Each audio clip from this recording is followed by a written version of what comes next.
मेरी खुशी और दूसरे की खुशी के बीच में जो गैप था, उनको मैंने अपनी इन कुकिंग स्किल से फुलफिल कर दिया। उन्हीं में से कुछ रेसिपीज यहाँ शेयर कर रही हूँ। सबसे पहले आलू टिक्की, जिसको बर्गर या सैंडविच में यूज कर सकते हैं। पोहे को धो के मैंने छन्नी में छान लिया है।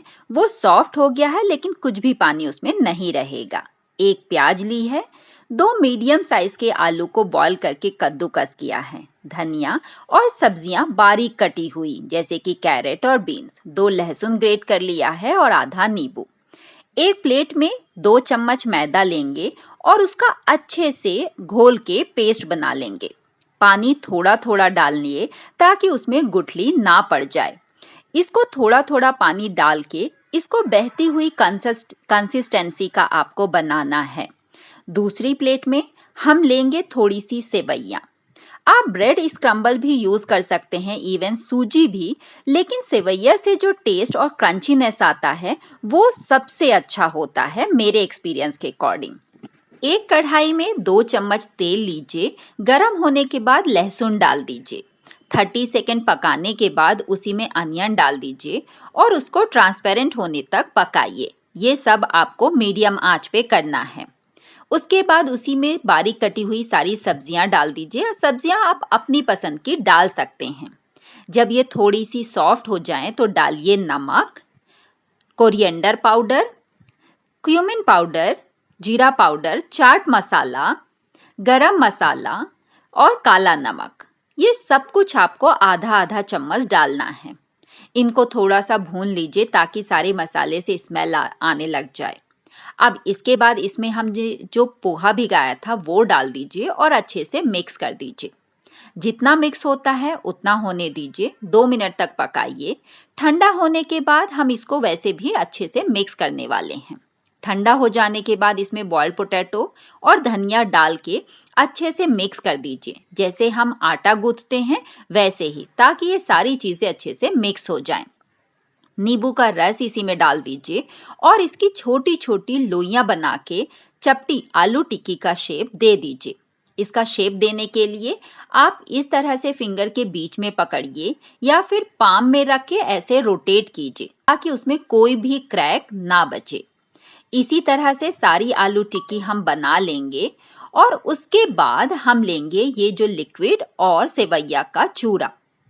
आपको यहाँ पे अपने दोनों हाथ यूज करने हैं। पहले हाथ से आप लिक्विड में डुबाइए, दूसरे हाथ से थोड़ी सेवइया हाथ में लीजिए और ये टिक्की का एक्स्ट्रा जो मैदा है निकालने के बाद इसमें रख दीजिए और ऊपर से ये स्प्रेड कर दीजिए।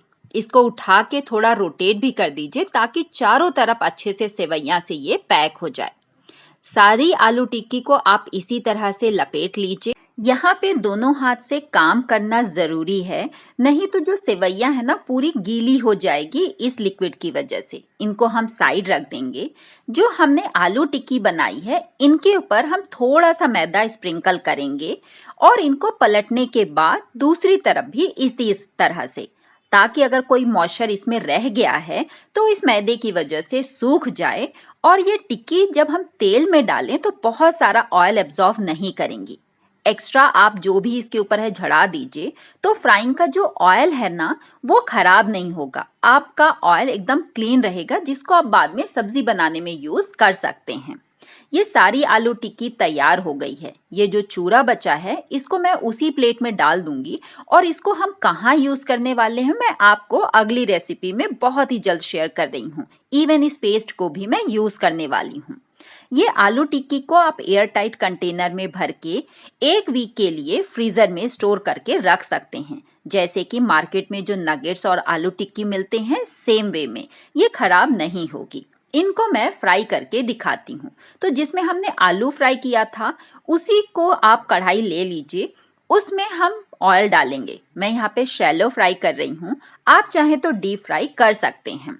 तेल गरम हो गया है, इसमें जितनी आलू टिक्की आए उतनी डाल दीजिए। आंच को मीडियम पे रखना है और 2 मिनट के बाद इनको पलटाते जाना है जब तक कि ये गोल्डन ब्राउन ना हो जाएं। ये पक गए हैं, इनको अच्छे से ऑयल ड्रेन कर लीजिए और आपकी आलू टिक्की रेडी है। इसको आप सैंडविच या बर्गर में यूज कर सकते हैं, even directly as a cutlet खा सकते हैं। जनरली छोले में बहुत सारे मसाले पड़ते हैं और कई बार वो मसाले हमारे पास होते नहीं हैं, तो हम छोला बनाना ही अवॉइड कर देते हैं। यहाँ पे मैंने छोला, कॉर्न और पोटैटो एक साथ बॉईल कर दिया था क्योंकि सारी प्लानिंग रात में हो गई थी। एक पोटैटो मुझे छोले के लिए लगेगा। छोला मैंने इतना बॉईल किया है कि दबाने पे वो प्रेस हो जाए बट मेल्ट ना हो। मैंने 2 प्याज ली है और जितना प्याज लिया है उसका आधा टमाटर।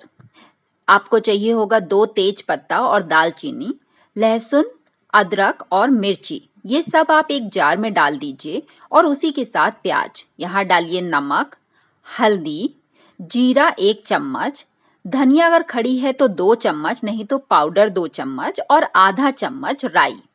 ये जो आपकी सेवैया बची हुई थी ना, ये भी आप इसी जार में डाल सकते हैं। इससे ग्रेवी की थिकनेस बहुत अच्छी आएगी। टेस्ट बिल्कुल भी वैसा ही रहेगा जैसा कि आप चाहते हैं। ये छोला और ये आलू मैंने पानी के अंदर ही रखा है जिसमें उसको बॉईल किया था। टमाटो की क्वांटिटी कम है इसलिए अलग छोटे जार में पीस रही हूँ। कढ़ाई में तेल लिया है, गरम होने के बाद दालचीनी और तेज पत्ता डाल देंगे। अब आपको लेना है एक कवर और ये ग्रेवी। जैसे ही आप ये ग्रेवी डालें तुरंत कवर कर दें ताकि उसकी जो एरोमा है मसालों के अंदर ही रह जाए। 2 मिनट के बाद हम इसको चलाएंगे और गैस की जो आंच है वो मीडियम पे रखेंगे। कवर करके पकाने से ये बहुत जल्दी पक जाएगा। यहाँ पे जो जार में मैंने ग्राइंड किया था उसमें स्पाइसेस अभी भी हैं, तो मैं इन सबको वॉश करके एक जगह इकट्ठा कर लूंगी और फिर बाद में इसको ग्रेवी में यूज करूंगी। पोटैटो भी मैंने यहाँ कट कर लिया है। ये जो छोटे छोटे हम फूड बचाते हैं, इनसे बचत हो या ना हो, लेकिन एक सेटिस्फैक्शन जरूर मिलता है। जैसे कि ये मैदा का जो पेस्ट था, इसको मैं आटे में डालूंगी और मिक्स करके गूंथ लूंगी। जितना एक्स्ट्रा पानी डालना है वो अलग से डाल दूंगी। ये छोटी छोटी हैबिट्स मैंने अपनी मम्मी से सीखी हैं। जो बचपन में मैंने देखा है वही मैं फॉलो करती हूँ। इस सब्जी को हर 2 से 5 मिनट में मैं चलाते जा रही हूँ। जब ये प्याज तेल छोड़ने लग जाए तो इसी में हम टोमेटो प्यूरी डाल देंगे और उसको भी कवर करके पकाएंगे। 2 से 5 मिनट के बाद इसमें हम डाल देंगे ये छोले और उसको भी अच्छे से मिक्स करके 2 मिनट तक कवर करके पकाएंगे। 2 मिनट के बाद जो पोटैटो हमने लिया है बॉईल करके, उसको हल्का सा प्रेस करके, पेस्ट नहीं बनाना है, बस प्रेस करके डालना है जिससे ग्रेवी की थिकनेस बहुत ही अच्छी आ जाएगी। इसको भी मिक्स करके पका दीजिए 2 मिनट तक। ये 2-2 मिनट करके जो है छोले बहुत ही अच्छे से पक जाएंगे, एक्चुअली भुन जाएंगे और उसके साथ आलू। अब जो ये छोले का पानी है वो और जो जार धोने के बाद पानी था वो सब इसी में डाल दीजिए और गैस को तेज कर दीजिए। इसको उबाल आने तक आपको कवर करके पकाना है। ग्रेवी की थिकनेस कितनी चाहिए वो आपके ऊपर डिपेंडेंट है। इसको तब तक पकाएंगे जब तक ये छोले का तेल ऊपर ना तैरने लग जाए। इसको हम एक पतीले में पलट के हरी धनिया और गरम मसाला आधा चम्मच डालेंगे। बस इतने ही मसालों से आपका बहुत ही यम्मी और टेस्टी छोला रेडी है। आप ये रेसिपी ट्राई कीजिए और मुझे कमेंट करके बताइए। खिले खिले चावल बनाने के लिए इवन पतीले में आपको चावल जिस ग्लास से ले रहे हैं उसी ग्लास से डबल पानी डाल के आधे घंटे के लिए भिगो दीजिए और फिर गैस पे हाई फ्लेम पे कवर करके रखिए।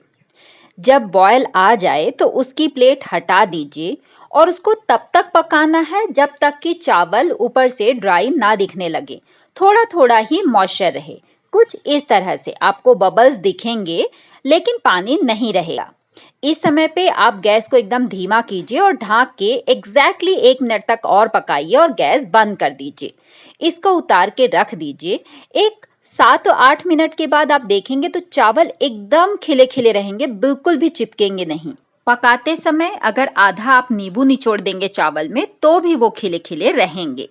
किसी भी पूजा के लिए हमें भोग के लिए पंजीरी की जरूरत पड़ती है। उसके लिए आप कढ़ाई में 2 चम्मच घी लीजिए और जो भी आपके पास ड्राई फ्रूट्स हैं, काजू, बादाम, अखरोट, किशमिश, ये आप उनको धीमी आंच में रोस्ट कर लीजिए। इनको एक प्लेट में निकालने के बाद इसी में आप मखाने डाल दीजिए और उनको भी गोल्डन ब्राउन होते तक धीमी आंच में पकाइए। इसी में आप 2 कटोरी आटा डाल दीजिए और उसको पिंक होने तक धीमी आंच में भूनिए। जब ये अच्छे से पिंक हो जाए तो गैस बंद कर दीजिए और ठंडा होने दीजिए। ड्राई फ्रूट्स को छोटे छोटे टुकड़ों में कट कर लीजिए और गुड़ 1 कटोरी लगभग पीस लीजिए, दुरदुरा कर लीजिए।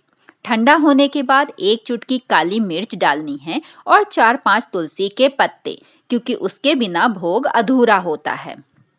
ये ड्राई फ्रूट्स और गुड़ आप इसमें डाल दीजिए। ध्यान रहे कि पंजीरी ठंडी हो चुकी रहे, नहीं तो गुड़ मेल्ट हो जाएगा। ये प्रसाद रेडी है। मैंने ये जन्माष्टमी में कृष्ण जी के लिए बनाया था। किसी भी काम का अगर एक्सपीरियंस अच्छा हुआ है तो वो हमारी मेमोरी में एक खूबसूरत याद बन जाता है।